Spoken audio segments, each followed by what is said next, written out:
மையமானது கனமழை பெய்யும் என ஒரு எச்சரிக்கை தெரிவித்துள்ளதால் இன்றைக்கு வந்து பள்ளிகளுக்கு மட்டும் விடுமுறை அறிவித்துள்ளார்கள். கல்லூரிகள் வழக்கம் போல் செயல்படும் என்பதாகவும் அவர் தெரிவித்துள்ளார். இந்த வானிலை ஆய்வு மையத்தினுடைய எச்சரிக்கை அந்த பதிவின் நிமித்தமாக அதை கோட் பண்ணி அதை மையப்படுத்தி அதை கவனத்தில் எடுத்துக்கொண்டு மாவட்ட ஆட்சியர் அவர்கள் பள்ளி மாணவியர்கள் பள்ளிக்கு செல்வதற்கு சிரமம் ஏற்படும், பள்ளிகளில் சாலைகளில் உள்ள தண்ணீரில் தேங்கி நிற்கும் இந்த சூழ்நிலையில் அவர்கள் சென்று வருவது மிகவும் கஷ்டம் எனவும், அந்த பள்ளிகளில் உள்ள சுகாதாரமான அந்த இருப்பிடங்கள் இருப்பதற்கும் அவர்களுக்கு மிகவும் ஒரு அசௌகரியத்தை ஏற்படுத்தும் என்ற காரணத்தினால் பள்ளி மாணவர்களுக்கு மட்டும் விடுமுறை அறிவித்துள்ளார்கள். மற்றபடி கல்லூரிகள் அனைத்தும் வழக்கம் போல் செயல்படும் என்பதாக தெரிவித்துள்ளார்கள்.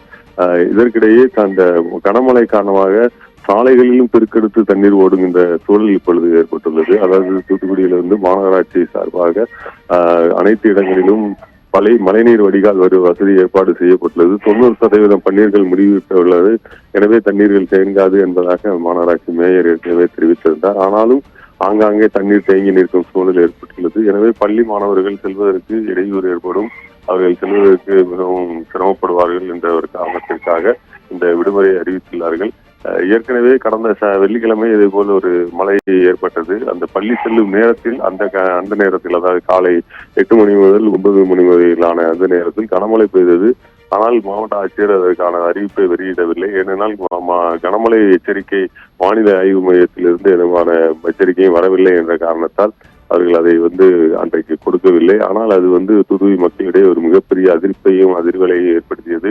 மக்கள் அனைவரும் இவ்வளவு மழை பெய்கிறது, ஏன் அறிவிக்கவில்லை, மாவட்ட ஆட்சியர் இதற்கு ஒரு விடுமுறை அறிவித்திருக்கலாமே என்பதான ஒரு பேச்சு அன்றைக்கு இருந்தது. இந்த நிலையில் தான் இன்றைக்கு பார்த்தீர்கள் என்றால் பள்ளிகளுக்கு மட்டும் மாவட்ட ஆட்சியர் விடுமுறை அறிவித்துள்ளார்கள்.